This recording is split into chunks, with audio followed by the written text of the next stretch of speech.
Welcome to China Truths. Today we will bring you the following news. Chinese military aims to use AI to boost disinformation campaigns. Bipartisan committee leaders urge Biden to bring home Americans wrongfully detained in China. EU votes to impose tariffs on electric cars made in China. China Truths.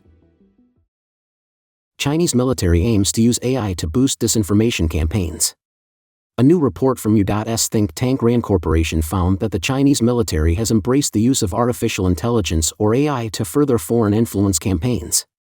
The United States and other countries should prepare for this AI-driven social media manipulation by adopting risk reduction measures, promoting media literacy and government trustworthiness, increasing public reporting, and increasing diplomatic coordination, according to the study, published October 1st.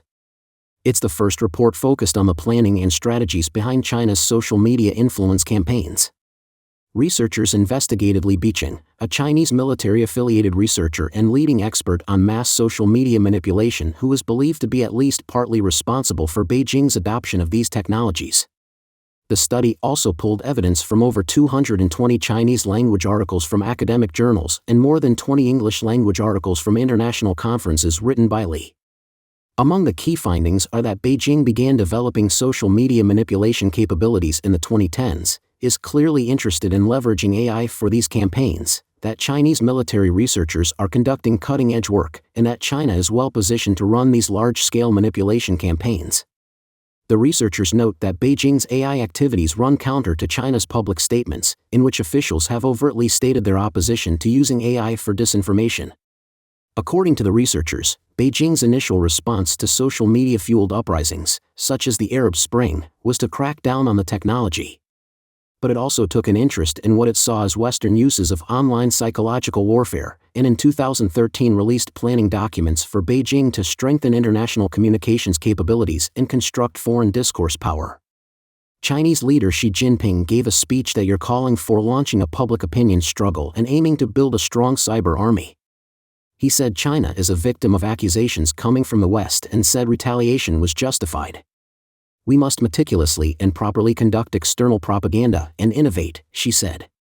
The next few years saw the creation of new departments focused on online propaganda across several of the Chinese government's bodies, as well as more cross-department collaboration in foreign influence campaigns. By 2017 to 2018, large-scale, state-sponsored efforts were actively targeting foreign groups. Researchers believe the disinformation campaign Spamouflage, which was identified as a Beijing-led initiative in 2023, began during this period. Taiwan had also in 2018 accused the Chinese military of social media manipulation to interfere with Taiwan elections, the first such public accusation. Social media disinformation campaigns exploded by 2019, according to the report, and were used extensively during the Hong Kong protests, then the COVID-19 pandemic, and later the 2022 U.S. midterm elections. In 2023, Li Biqing wrote in a study that artificial social media posting was still inefficient, and China still needed to rely on human labor in these efforts. He had been researching ways to utilize AI to replace 50-cent army social media users, believing this would help Beijing achieve the public opinion advantage in future informationized wars. Li laid out a 6-step process: discover and acquire key information, prepare and select appropriate media carriers, produce tailored content for each of the targeted online platforms, select appropriate timing, delivery mode, and steps, strengthen dissemination across multiple sources by forming hotspots, and further shape the environment and expand influence. His research in recent years has been a broad effort to pull together various technologies that could automate these several steps, according to the researchers, to create intelligent posts that can be automatically deployed on social media in the most effective way, personalized to target audiences. Beijing-sponsored researchers are also developing a simulated environment, or super network, to test these AI capabilities, to see whether the AI-generated content has the desired effect of swaying public opinion in the intended direction. The simulated environment leverages existing real-world data, cognitive science, and network modeling, the report reads. We argue that current LLM, or large language mode, technology is sufficient to conduct Li's proposed automated public opinion guidance system. China likely has the capacity to operationalize the system. If Beijing already began working on the technologies discussed in the 2023 studies, it would be ready and able to target the upcoming presidential elections, researchers say. Some evidence of Beijing-linked, AI-generated disinformation campaigns already surfaced in 2023, according to the report, such as AI-generated images of the Hawaii wildfire and an influence campaign on YouTube that pushed pro-China and anti-US narratives in topics including a U.S. China tech war and geopolitics. Think tank Australian Strategic Policy Institute concluded that the campaign, which amassed some 120 million views on YouTube by December 2023, was one of the most successful influence operations related to China ever witnessed on social media. The RAND researchers expect to see an increase in social media bots making use of generative AI going forward and recommended U.S. officials and social media platforms to reduce risk by investing in ways to detect and require labeling of AI-generated content. The findings of the study do not capture the scale of Beijing's digital influence operations, researchers noted. The report says that it is important to note that social media manipulation is only one of many tools within China's broader foreign influence operations toolkit and that the Chinese military is only one of likely many actors conducting these activities on behalf of the government. Bipartisan committee leaders urge Biden to bring home Americans wrongfully detained in China. The bipartisan leaders of a China-focused congressional committee are asking President Joe Biden to use his remaining months in office to secure the release of Americans wrongfully detained in China. Representative Chris Smith, a Republican from New Jersey, and Senator Jeff Merkley, a Democrat from Oregon, chair and co-chair of the Congressional Executive Commission on China, CECC, respectively, sent a letter to Biden on October 3 saying that American detainees are being imprisoned in China for an average of 12 years. There are more Americans wrongfully detained in China than in any other country, the lawmakers wrote. Most were sentenced with acute due process irregularities or on spurious charges. Many are severely mistreated in detention and have developed serious physical and mental health problems due to a lack of adequate nutrition or medical care in Chinese prisons. They deserve tenacious advocacy to gain their release. Just weeks prior to the letter, Beijing released David Lin, a U.S. citizen and pastor who had been detained for nearly 20 years in China. Lin was sentenced to life imprisonment in 2009 for what Washington says are wrongful charges of contract fraud. The lawmakers told Biden that the release of Americans should be a top priority item in any future meetings with Chinese leader Xi Jinping. They named 4 detained Americans, Kylie, Mark Swiden, Nelson Wells Jr., and Dawn Michelle Hunt, and urged Biden to secure their release. Biden and Xi last met in person in Woodside, California, in November 2023, and they last spoke on the phone in April. On September 27, U.S. Secretary of State Antony Blinken said he expects a meeting between Biden and Xi to take place in the weeks and months ahead. The lawmakers also asked Biden to meet with the families of detained Americans in China and urged U.S. consular officials to visit detained Americans more often to ensure they have proper access to legal representation and health care. According to the letter, both Wells and Hunt face life-threatening health conditions that Chinese authorities cannot or will not properly address. The commission heard from family members of Lee, Wells, and Hunt at a hearing on September 18. Lee's son, Harrison Lee, told lawmakers that the next few months before President Biden leaves office is a critical window for getting his father and all other wrongfully detained Americans home. Kylie has been detained in China since September 2016.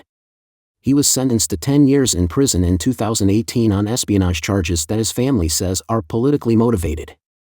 According to his son's testimony, Lee has suffered a stroke and lost a tooth in prison. Swiden, a Texas businessman who has been wrongfully detained in China since 2012, was sentenced to death with a 2-year reprieve in 2019 after being charged with alleged drug-related crimes, according to the State Department. Catherine Swiden said that her son's health was deteriorating, according to her testimony. "We need our leaders with moral and political courage to do right and use our power to bring Mark home," she wrote. In the letter, the lawmakers warn that Beijing continues to use exit bans to unjustly detain U.S. citizens either to settle economic disputes or to coerce their relatives to return to China to face alleged crimes. If the Chinese government wants to improve relations with the United States, it should release Americans who are wrongfully imprisoned without condition and unilaterally end the use of exit bans, a form of de facto hostage-taking, the lawmakers wrote. In a statement welcoming Lee's release last month, San Francisco-based advocacy group DUI Foundation said that more than 200 Americans are under coercive measures in China, and more than 30 are under exit bans. Currently, the State Department has a Level 3 travel advisory for China, urging Americans to reconsider traveling to the Asian country. The advisory cites arbitrary enforcement of local laws, including those related to exit bans. Since China has also detained citizens from U.S. allies on bogus charges, the lawmakers stated, the Biden administration should work closely with our international partners to continue pressing for the release of all those who have been unjustly detained. EU votes to impose tariffs on electric cars made in China. The European Union has decided to impose hefty customs duties on electric vehicles or EVs made in China in its highest-profile trade measure against China in more than a decade. The European Commission said on Friday that it received the necessary support to adopt its tariff proposals. This means it can now proceed with imposing definitive tariffs of up to 36.6%, on top of the current 10%, on EVs shipped from China. The vote result is not publicly available. Under EU rules, the introduction of EV duties requires a qualified majority of 15 EU members, representing 65% of the EU population, to support its plan. The decision brings the Commission close to the end of a year-long investigation, which was formally announced by Ursula von der Leyen, head of the European Commission, in her State of the Union address in September 2023. She cautioned that the global market is flooded with cheaper electric vehicles and that the prices are kept artificially low by huge state subsidies. This is distorting our market, she said at that time. And as we do not accept this from the inside, we do not accept this from the outside.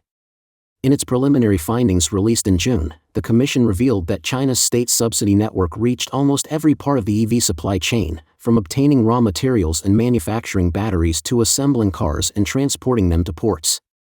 For automakers, benefits they received in China included securing land usage rights at prices below the market value from local authorities, accessing preferential lending interest rates from state-owned banks, securing a supply of lithium and batteries from state-backed companies, and benefiting from tax reductions or exemptions as part of state policies.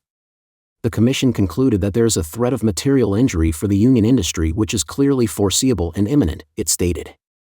China denied the EU's accusations, and in a statement issued later on Friday, its Ministry of Commerce said it firmly opposes the decision to impose duties on Chinese EVs. Raising tariffs will only shake and hinder the confidence and determination of Chinese companies in investment and cooperation in Europe, the ministry said. China will take all measures to firmly protect the interests of Chinese enterprises. China has already taken the EU's proposed duties to the World Trade Organization, WTO, and opened anti-subsidies probes into the bloc's dairy, pork, and brandy, which the Commission called unwarranted and said lack sufficient evidence. Last month, the EU formally filed a complaint with the WTO over China's investigation into its dairy products. Josep Borrell, the EU's top diplomat, has cautioned that a trade war with Beijing may be unavoidable, even though Brussels is not interested in that scenario. In response to the vote, German Finance Minister Christian Lindner urged the EU to avoid triggering a trade war with China. Despite the vote in favor of possible punitive tariffs against China, Ursula von der Leyen's EU Commission should not trigger a trade war. We need a negotiated solution, Lindner wrote on social media platform X. The EU's decisions align with those of the United States and Canada. President Joe Biden imposed a 100% tariff on EVs shipped from China, quadrupling the previous 25% tariffs, while Ottawa also adopted a similar measure last month. With a growing number of countries taking action in response to China's unfair trade practices, Mario Draghi, the former head of the European Central Bank, warned in his report that Chinese overcapacity in EVs and other green technology would be redirected toward the EU market. Moreover, the market share of Chinese EVs has seen a significant surge in recent years, from 1% in 2021 to 20% in 2023, according to the Commission. The surge has triggered concerns reminiscent of the EU's past experience of being dumped with below-the-cost solar panels from China more than a decade ago. The influx of Chinese solar panels, which remains high today, has led to job losses and bankruptcies among EU competitors. The EU aims to avert a similar scenario for its EV producers. The EU automotive industry is responsible for nearly 14 million jobs, roughly 6% of the bloc's total employment. The Commission has made it clear that extra duties on Chinese EVs are not intended to completely block their entry into the EU market. Rather, these tariffs are designed to address the substantial unfair competitive advantage that Chinese automakers have due to the state subsidy schemes. Analysts, however, doubt that these tariffs will shield EU automakers from the threat of being edged out by cheap Chinese vehicles. The EU's potential tariffs may only have a slight impact on the sales of Chinese EVs in Europe because the prices of Chinese EVs are still cheaper than those made in Europe, Wang Xiaowen, a research fellow on supply chain security at Taiwan's Institute for National Defense and Security Research, told the Epoch Times before Friday's vote. Despite this, Wang said the EU's decision to align with the United States in imposing tariffs could create additional pressure on China's EV industry and struggling economy. If exports to Europe are blocked, an increasing number of Chinese electric vehicle manufacturers, who are already grappling with intense competition in the Chinese market, may be forced into bankruptcy. This would further exacerbate the economic challenges faced by China, she said. David Huang, a US-based economic researcher and commentator, described the EU's potential tariffs as a setback for the entire Chinese EV industry. Huang pointed out that China sees EVs, batteries, and solar panels as crucial to its economic development, and the country wants to boost its global export market share by promoting these new three industries. With the EU's tariffs looming, Chinese EVs may only be able to export to countries in Asia, Africa, and Latin America in the future, Huang told the Epoch Times. This could deliver a devastating blow to China's grand strategy and the future of these key industries.